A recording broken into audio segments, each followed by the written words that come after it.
I'm Ava Sinclair, 32, standing in the grand estate where generations of my family have gathered for our annual Sinclair conference. Even now, I feel like a stranger among relatives flaunting luxury brands and glinting watches. My simple blazer and modest jewelry seem to draw quiet snickers and side eyes, despite sharing their blood. For the past 10 years, they mocked my financial setbacks, never knowing I was quietly building something far bigger than any of them imagined. And what's inside my briefcase today? Well, it's about to change everything. But before we get into it, I'd love to know, where are you tuning in from? Drop your location in the comments. Don't forget to hit subscribe and stick around, because you won't want to miss how I finally proved to my status-obsessed family what real success looks like. The Sinclairs have been a big name in Boston real estate since the 1920s, when my great-grandfather used a small inheritance to kickstart a property empire in the booming post-war economy.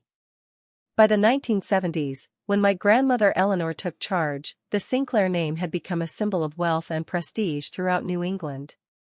But unlike her flashy brothers, Grandma Eleanor was sharp, strategic, and believed that real wealth wasn't something you flaunted, it was something you used wisely. Her youngest son, my dad, inherited that grounded mindset.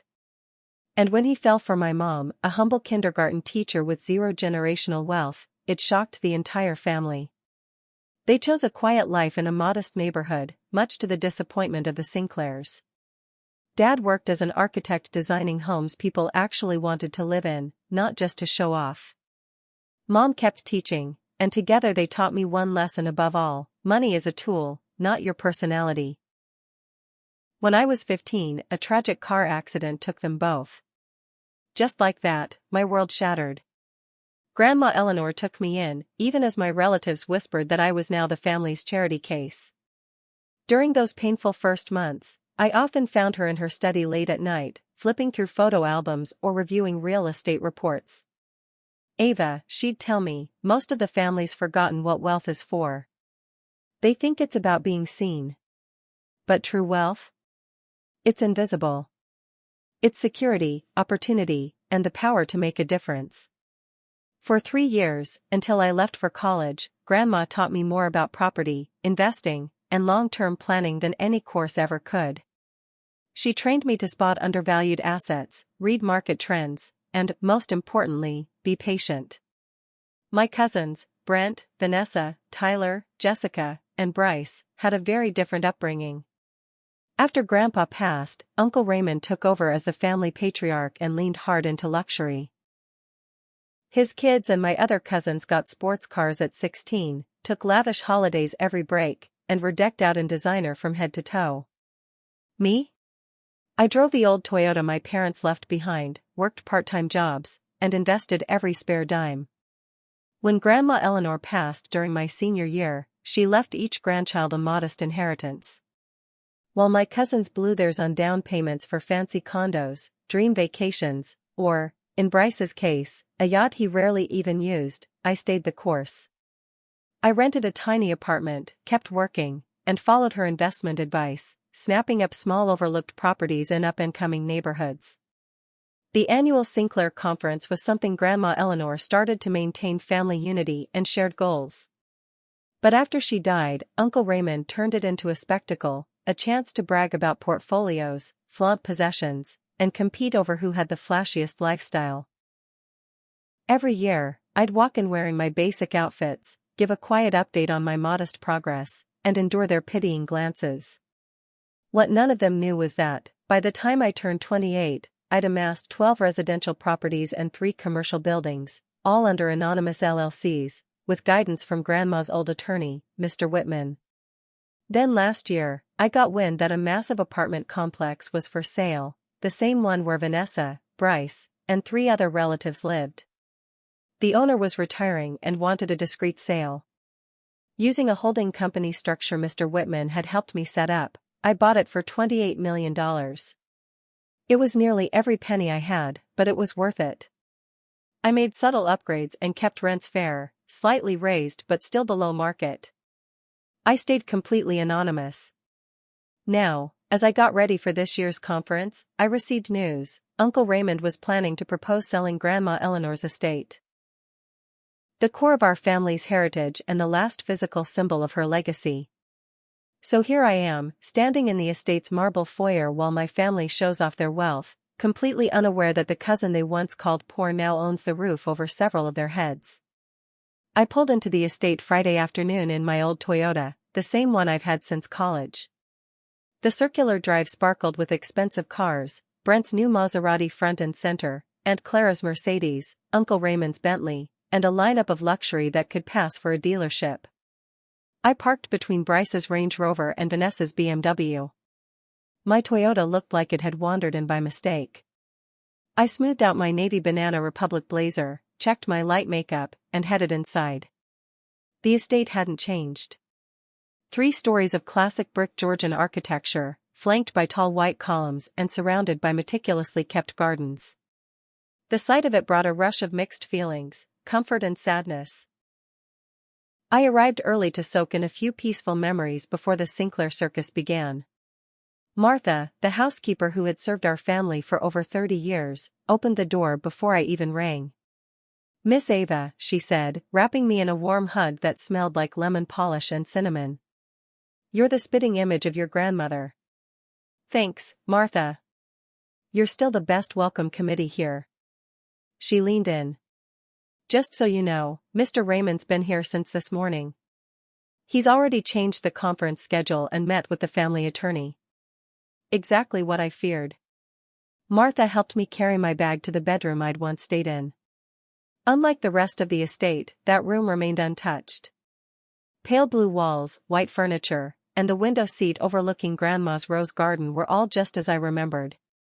On the shelf were my old finance books, novels, Grandma's stock notebook, and a photo of me and my parents at Cape Cod, the summer before the accident. I was halfway through unpacking when there was a knock. Jessica stood in the doorway, smiling warmly, the only cousin who had ever treated me kindly. "Knew I heard you come in," she said, leaning against the door frame. Unlike the others, Jessica had built her life. She was now a pediatrician, still living in comfort, but not showy. Designer jeans and a cashmere sweater, yes, but her eyes held no judgment. "I wanted to warn you," she said, sitting beside me. "Uncle Raymond's going to propose selling the estate." My heart sank. "This house is part of our history," I said. "Grandma never would have allowed that." Jessica sighed. "He's talking about unlocking property value and modernizing our assets. And he's already lined up most of the votes." Ah yes, votes. After Grandma passed, Uncle Raymond introduced a voting system where power was based on your contributions to the family holdings. Meaning he and his allies held all the weight. I, with my low-profile investments, barely had a say. "Is that why it's 3 days instead of the usual 2? I asked. She nodded. "Property talk Saturday, finances Sunday, vote Monday. He's even bringing developers to pitch condo ideas for the land." I clenched my fists. "Then I'm going to fight this." She gave my hand a squeeze. "I'll back you. But it won't be easy." Then she glanced at her watch. "Dinner's in 20. Vanessa's already asked if the poor cousin has arrived yet." I forced a smile. Wouldn't want to keep her waiting. After she left, I sat still for a moment. I had come with a plan. But now, the stakes were bigger than I thought. Dinner that evening was exactly what I expected: crystal glassware, fancy dishes, and a conversation full of carefully planted brags. Uncle Raymond sat where Grandma once did, sipping vintage scotch and talking about his newest luxury development. "Sold out before we even finished construction," he bragged. Buyers were begging. Aunt Clara boasted about her charity gala that raised $100,000 more than last year. "Odd," she added, "I didn't see Ava's name on the donor list." Brent, now a VP in Uncle Raymond's company thanks to nepotism, kept steering the conversation toward his new Maserati. 9-month wait, but they expedited it for the Sinclair name, he said, smirking at me. "Still driving that Toyota, Ava?" "Still runs like a dream," I replied calmly. Patricia, Uncle Raymond's wife, gave me a pitying look. If you'd let Raymond guide you in property investments, dear, you might upgrade that lifestyle. I smiled. I'm quite happy with my choices. The digs didn't stop. Talk of exclusive clubs I wasn't part of, vacation homes I didn't have, private schools I couldn't afford if I had children. Still, I held on to hope. Maybe, just maybe, once they knew the truth, we'd find a new kind of connection. After dinner, I wandered into the rose garden Grandma had loved. Standing there in the soft glow of garden lights, I made a silent promise: I would protect her legacy. No matter what it took. Saturday morning arrived, the fall sun warming my old room. I chose black slacks and a sky blue blouse, professional, not flashy. The meeting began at 9 a.m. sharp in the grand drawing room. Gone were the family portraits. In their place, sleek renderings of glassy condominiums. Uncle Raymond stood confidently beside a projector. My cousins and their spouses filled the antique chairs. In the back sat several strangers, developers, I assumed. Ava, Raymond said as I entered. Nice of you to join us. We're just starting our talk on family image. As I took a seat next to Jessica, several cousins exchanged glances. Raymond clicked through slides showing Sinclair Holdings logos stamped on modern towers. In our world, he said, image is currency. He glanced at me, then moved on. Finally, he arrived at a slide titled, Family Estate Reassessment. A stunning photo of Grandma's mansion filled the screen. This estate's been in our family for 4 generations, he said. While it holds emotional value, it's sitting on 5 acres of prime land, worth $45 million. Vanessa raised her manicured hand.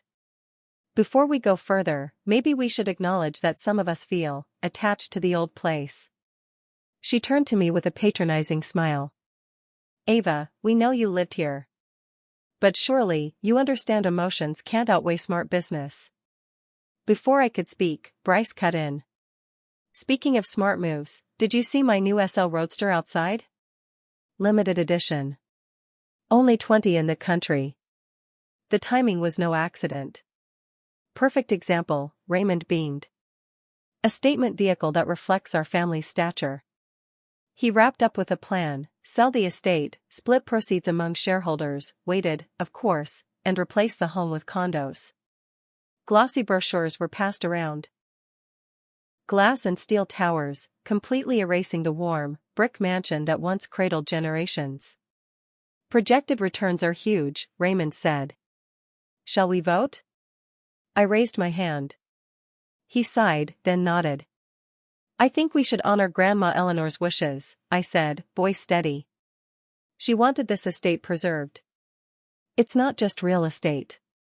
It's our history. Raymond smiled thinly. Your grandmother had her time.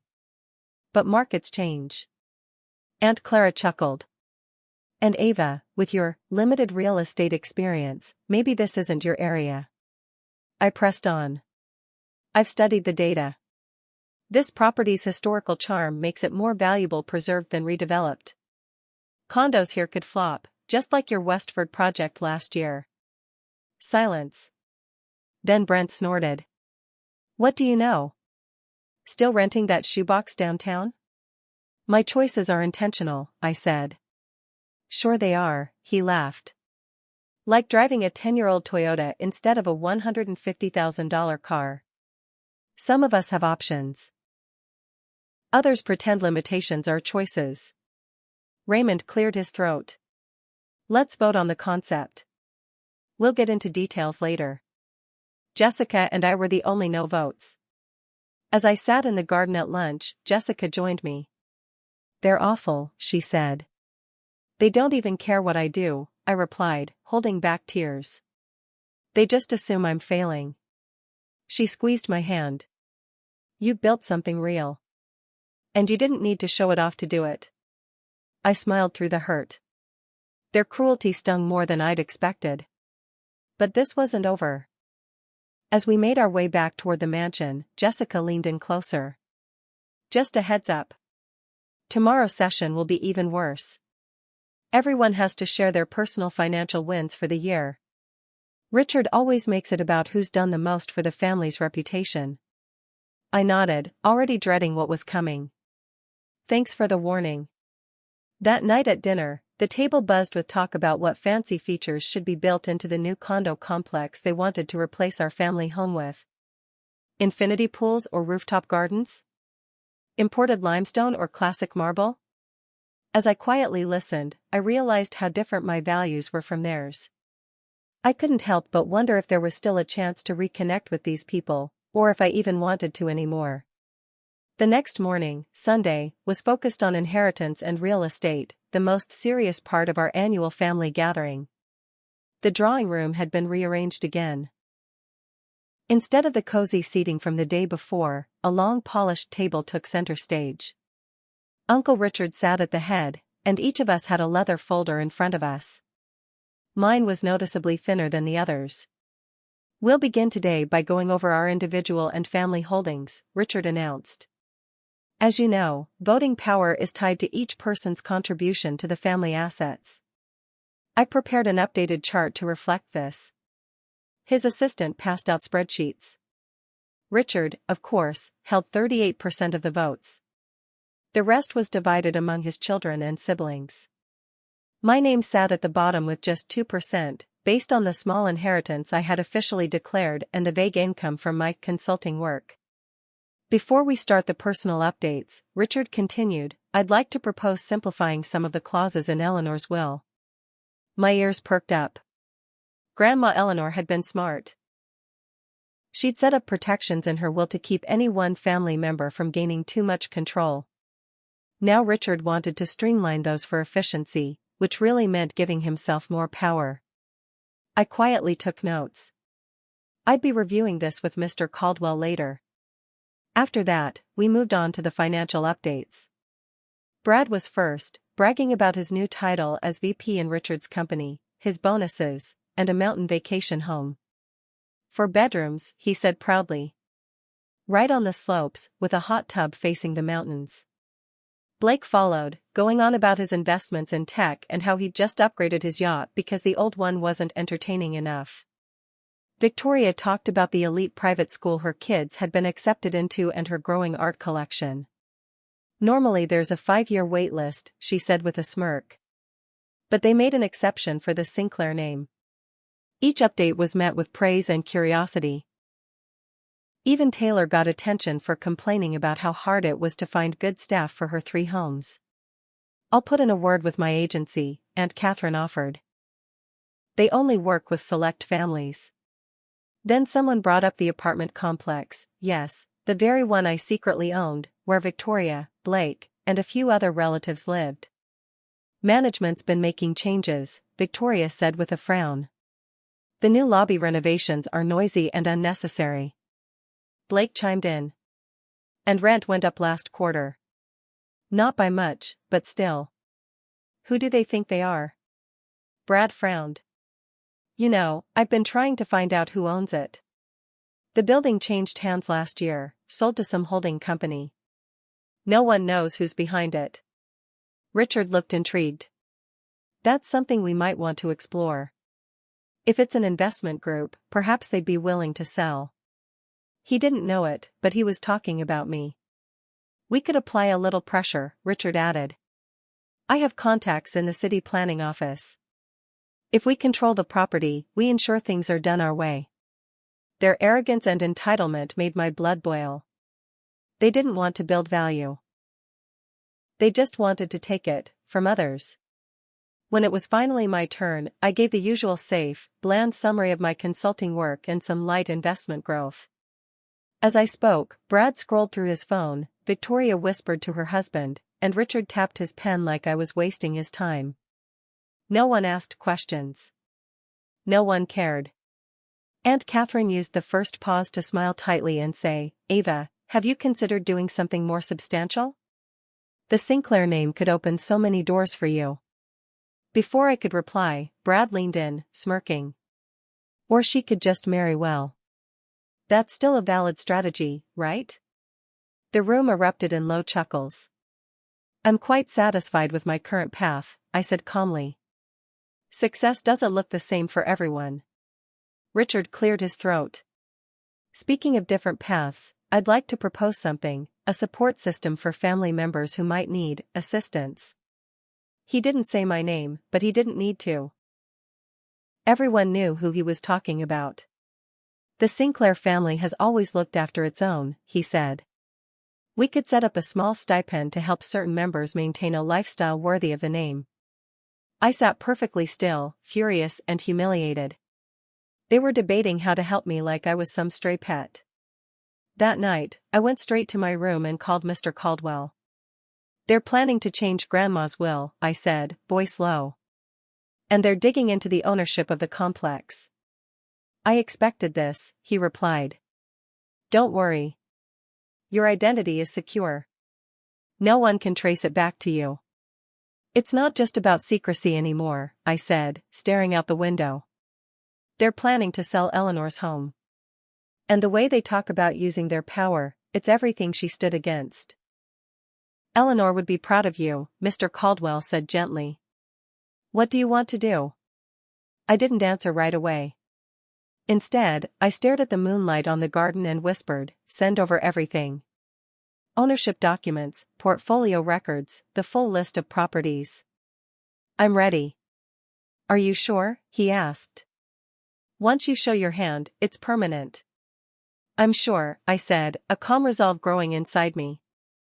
They've underestimated me for the last time. Monday arrived with heavy tension in the air. Today was the final session, where everyone shared their full financial statements and strategies. The part where I was always expected to stay small. I dressed carefully in a sleek black dress I'd bought last year during a clearance sale. I added my mother's pearl earrings, the only jewelry I ever wore to these gatherings. Downstairs, the library had been transformed again. The table was now lined with tablets, laptops, and those leather-bound portfolios with the Sinclair family crest. Richard started the session with a chart showing each family member's net worth growth over the past 5 years.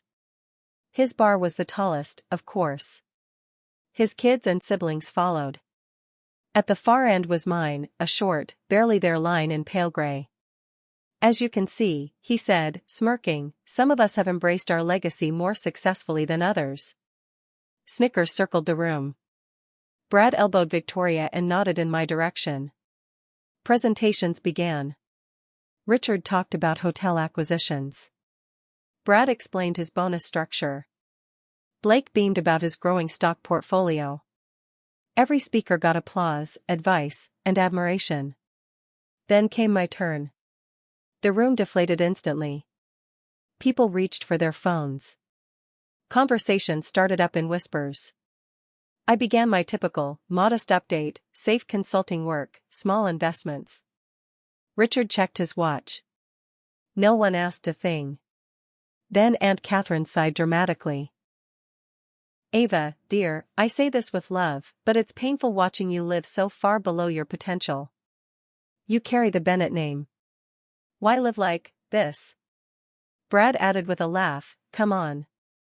You still live in that tiny apartment, right? Second-hand furniture? That car from college? The laughter was louder now. Some of us are building something real, Brad went on. Others, well, others are just coasting. Richard cleared his throat. Let's revisit the family support idea. Ava, there's no shame in accepting help. We could arrange a monthly allowance. That was the last straw. Keeping my voice level, I said, that won't be necessary. Thank you, though. If I'm done, I'll step outside for a moment. I made it to my room before the tears came. Not because I needed their approval, but because they had never, ever really seen me. They didn't know who I was. At the window seat, where Grandma Eleanor once read me stories and financial statements, I whispered, what would you do? There was no answer, but inside, something clicked. I wasn't just a footnote in this family. I was the one carrying the real legacy. A knock at the door broke the silence. Martha stepped in, holding a tray. Miss Ava, I brought some tea. I noticed you left the meeting quickly. I smiled weakly and accepted the cup. They still see me as that orphan kid who needed help, I said quietly. Like I haven't grown at all. Martha sat beside me. Your grandmother used to say wealth blinds some people. They only see what glitters, not what really matters. She always believed in you. Said you were the only one who truly understood what the Bennett legacy was meant to be. That meant more than she could ever know. Oh, and your package arrived, Martha added. It's on your desk. I jumped to my feet. Mr. Caldwell had delivered everything. I tore open the courier envelope and laid out the papers across the bed. Deeds. Ownership records. Portfolio valuations. Most important of all, proof that I owned the luxury building my relatives lived in. I ran my hand over the embossed title and felt a surge of emotion, pride, sadness, clarity. Tomorrow, I would reveal it all. Not to gain their approval, but to honor Grandma Eleanor's memory. I was the future of this family, even if they didn't know it yet. As the conversation continued in the conference room, Richard casually suggested they could check for building code violations or financial irregularities on the apartment complex. If we did, he said with a smile, our friends at the city office might take sudden interest in an audit. I sat frozen, stunned by how easily my family discussed using their influence to intimidate someone into giving up their property. Someone like me. Then Brad turned to me with his signature smirk. This is how real estate really works, Ava. Not that you'd know, since you're still renting that tiny apartment downtown, right? Silence settled before everyone let out awkward laughs. But it wasn't the joke that stung, it was their pride in behavior that Eleanor, my grandmother, would have called disgraceful. Richard moved things along. Let's finalize the decision about this property. He gestured around the room, the home we'd all grown up in. The developers have submitted a solid offer, and converting it to luxury condos will benefit everyone. I raised my hand. Before we vote, I'd like to offer another option. What if we turned this house into a family foundation instead? We could preserve the structure and use it as a community center or a headquarters for charitable work. It would honor Grandma's memory far more than condos ever could. Richard gave a polite, dismissive smile. Creative, but financially unrealistic. Aunt Catherine added, and someone would have to manage that, dear. Some of us are busy running successful businesses. I knew that meant me. The vote that followed was a mere formality. Richard and his allies controlled the majority. Jessica and I together held just 7% of the voting power. The decision was made, Eleanor's beloved home would be torn down and replaced with glass towers and rooftop pools. That evening, I called Mr. Winters. They voted to sell the house, I said, looking out over Eleanor's rose garden. They have no idea who they're dealing with, he said with a chuckle. Are you still planning your reveal? Yes, I replied. But I need your help with something else too. I want to buy this house before they can sell it. Can you create a new trust and transfer my ownership of Bennett Capital Holdings to it? There was a pause before he answered. What name should I give it? I smiled. Call it Eleanor's Legacy Trust. That night, I laid out every piece of my portfolio across the bed. Deeds. Legal filings. Financial statements. 15 properties. 3 commercial, 12 residential. A net worth of over $73 million. More than Brad, Blake, and Victoria put together. I placed everything into a sleek leather portfolio. It matched the ones my cousins flaunted, but mine held actual substance. As I worked, memories flooded in, Eleanor teaching me how to analyze financial trends, invest patiently, and stay grounded in purpose. She always said true wealth wasn't about being loud, it was about being wise. My first property had been a small duplex in a rundown neighborhood. I'd lived in one half and rented the other. 2 years later, I sold it at nearly double the value, and reinvested. One step at a time, I'd built something real. The apartment complex had been the biggest risk, but the smartest. While the family complained about noise and policies, I'd improved security, increased value, and protected their homes, without them even knowing. My old investment journal lay nearby.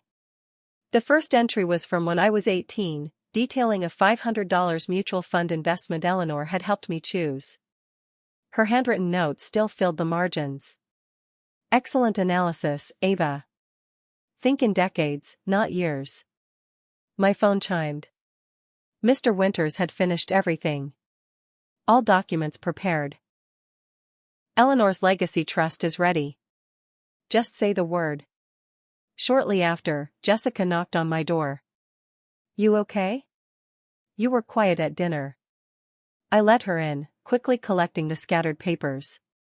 But she caught sight of the apartment complex deed. Her eyes widened. You're the owner? You're the one they've all been complaining about? I nodded. I've been building this in secret. I just needed space to grow without their interference. She sat down in awe. Brad is going to explode. Are you sure you want to tell them? I have to, I said. Not for their approval. For Grandma's legacy. I explained my plan to stop the sale of the mansion by buying it through the trust. Jessica squeezed my hand. She'd be proud of you. I'll be by your side tomorrow. Later, I laid out the outfit for the final day, a fitted charcoal suit and Eleanor's pearl necklace. Quiet strength. No flashy brands, no gaudy jewelry. Just purpose. That night, I stood at the window and whispered to the stars, "Watch me tomorrow, Grandma. I think you'll be proud." Tuesday morning was crystal clear. A perfect day for clarity. I arrived 10 minutes early to the conference room, placed my portfolio at my usual seat, and stepped into the hall to collect myself. At 9 o'clock sharp, I returned. The family had gathered, each in their usual spot. Richard wasted no time. Let's begin. The developers have offered $48 million for the mansion. We'll need all shareholders to sign today. Excitement rippled through the room. Even my 2% was enough to draw polite nods. $960,000 wasn't pocket change. Richard continued. Regarding the apartment complex, our team has drafted a letter to encourage the owner to negotiate, or face a few, inspections. My blood boiled, but I stayed calm. Before we proceed, I said firmly, rising to my feet, I'd like to make a short presentation. Richard sighed. Ava, we're on a tight schedule. This will only take a moment, I said, walking to the front without waiting for permission. I opened my portfolio and held up a single page. For years, I've heard jokes about being the family charity case. The poor cousin. The underachiever. But it's time we updated our assumptions. I handed the page to Richard's assistant. She placed it on the projector. My net worth, $73 million. The room froze. Brad choked. That can't be right. No mistake, I said. While you were busy showing off, I was quietly building. Gasps and murmurs filled the air as I distributed my financial statements. But you still live in that tiny apartment, Aunt Catherine protested. By choice, I said. Eleanor believed real wealth wasn't about showing it off. Richard was pale as he flipped through the pages. But, how? Without our network? I followed Grandma's methods. Patient investing. Smart growth. And I didn't need your help, I needed your silence. Then I placed another paper in front of Victoria. And about that apartment complex you were all complaining about? The mystery owner is me. The room exploded. Blake knocked over his drink. Victoria turned white. Brad spluttered nonsense. Richard tried to regain order. This doesn't change the vote structure. Actually, I said, it does. I dropped the final document on the table, Eleanor's legacy trust, and the acquisition of Jenkins Development Company. Richard's jaw dropped. Jenkins Development held 30% of our family company. Quietly acquired over the years. Which means, I said, I now control 35% of Bennett family holdings. The room went silent. Richard looked like he might fall out of his chair. With that, I can block the sale of this house. Jessica broke the silence with a slow clap. Well played, cousin. Grandma would be proud. Brad, never one to take defeat gracefully, pushed back from the table with a scowl. This has to be some kind of trick. You can't just swoop in and take control after sitting out the family business for years. I met his glare steadily. I haven't taken control, Brad. I've stopped the destruction of Grandma's true legacy by those who have forgotten what it really means. Gathering my papers, I returned to my seat and let the room absorb the shock. The mansion sale is off the table, I declared flatly. As for the apartment complex, don't worry, I have no plans to evict family members. But I will be reviewing the generous rent discounts some of you have been getting compared to other tenants. Victoria's face flushed, whether from anger or embarrassment, I couldn't tell. Uncle Richard, ever the strategist, shifted quickly. His shock gave way to calculating determination. Perhaps, he said carefully, we should explore a more cooperative approach to managing family assets going forward. His tone was far more respectful than just minutes before. I agree, I said. Starting with a revisit to Grandma's original vision, a legacy built on stewardship, not status, on growing wealth thoughtfully rather than flaunting it. Looking around the room at their stunned expressions, I didn't feel triumph. Instead, I felt quiet satisfaction that, finally, after all these years, they were truly seeing me for the first time. In the days that followed, the dynamics of the Bennett family shifted in ways no one expected. The immediate fallout from that meeting was a whirlwind of chaos and recalibration. Richard scrambled to maintain his authority. Brad alternated between denial and awkward attempts to salvage our relationship. Victoria suddenly found herself admiring my business savvy, something she had apparently overlooked for decades. The transformation was fascinating to watch. Richard was the first to reach out, inviting me to lunch at his exclusive club, the same place he had never once invited me before. I underestimated you, he admitted over white linen and fine china. Maybe we've all been blinded by traditional ideas of success. I took a sip of water, neither accepting nor rejecting his olive branch. Grandma always said we confuse wealth's substance with its symbols. He nodded thoughtfully. Elizabeth did have a unique way of seeing things. I see now she passed that on to you. His attempt at reconciliation was predictable, but came with strings. He proposed alliances, partnerships, and influence sharing, yet failed to grasp the fundamental difference in our values. I listened politely but made no promises, explaining that any collaboration would need to honor Grandma's principles of responsible stewardship. Aunt Catherine tried a different approach. Inviting me to her country club for tea, she suddenly expressed interest in my philanthropic vision, a sharp change from years of dismissing my charitable efforts as insignificant. Her smile was tight, a little too practiced. Family is important, don't you think? Despite our little differences over the years, she said, patting my hand with a maternal air that felt more calculated than kind. Brad took longer to approach me. His pride was clearly wounded by the news that his struggling cousin was actually far wealthier than he was. When he finally called, it was with a business proposal, a development project he claimed needed my insight. But it was obvious he was after access to my capital. I declined firmly but politely. If you want to talk about collaboration, maybe revisit some of Grandma's investment principles first. Not everyone reacted out of self-interest. Jessica, who had stood with me during the big reveal, remained my loyal ally through the family reshuffle. It's like a nature documentary, she joked over coffee a week later. Watch the Bennett family adapt to the new apex predator in their natural habitat. We laughed, enjoying the genuine warmth of our bond. It was a stark contrast to the sudden, performative attention from relatives who had ignored me for years. I made careful choices about who to keep close and who to keep at a polite distance. Those who showed true remorse earned second chances. Those who just changed their behavior for convenience received only professional courtesy. My first major project as the family's new steward was the future of Grandma's mansion. Instead of selling it to developers, I established it as the headquarters for the Elizabeth Bennet Foundation, dedicated to affordable housing and financial education for underserved communities. The irony wasn't lost on me that the same family members who mocked my supposed financial struggles would now attend foundation events in a building preserved by wealth they never knew I had. I kept my modest apartment and reliable Toyota, not because I needed to, but because I wanted to. The freedom of living on my own terms was priceless, even now that the family knew the truth. My cousins still expressed occasional bewilderment at my preference for substance over show, but they no longer dared mistake it for inability.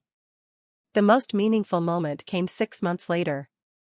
Martha, the family's longtime housekeeper, approached me at a foundation event held in the mansion. "Your grandmother visits me sometimes in my dreams," she said softly, her worn hand resting gently on mine.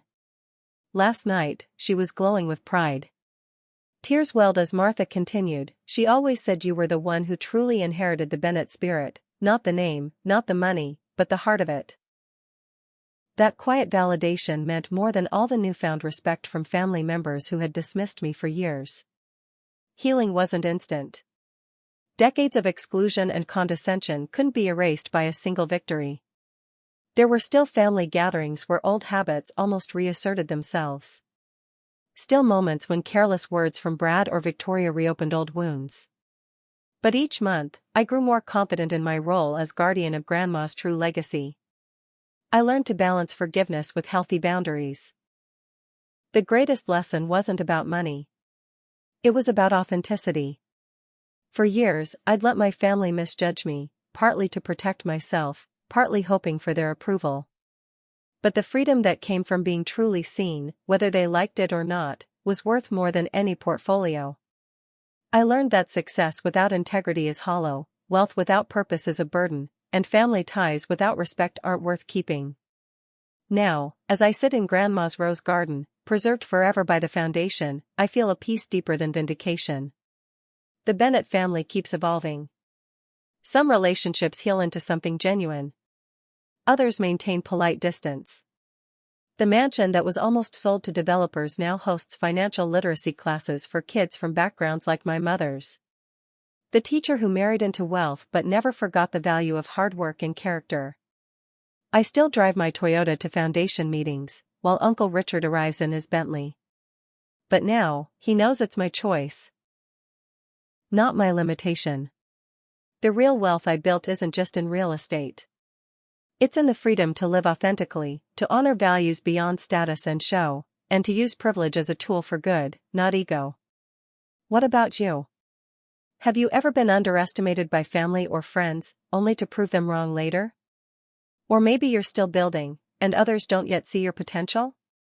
I'd love to hear your stories in the comments. If this journey of quiet determination and ultimate vindication resonated with you, please hit like and subscribe. Thank you for joining me today. Remember, sometimes the strongest move isn't to show off your advantages, but to wait for the perfect moment to reveal them.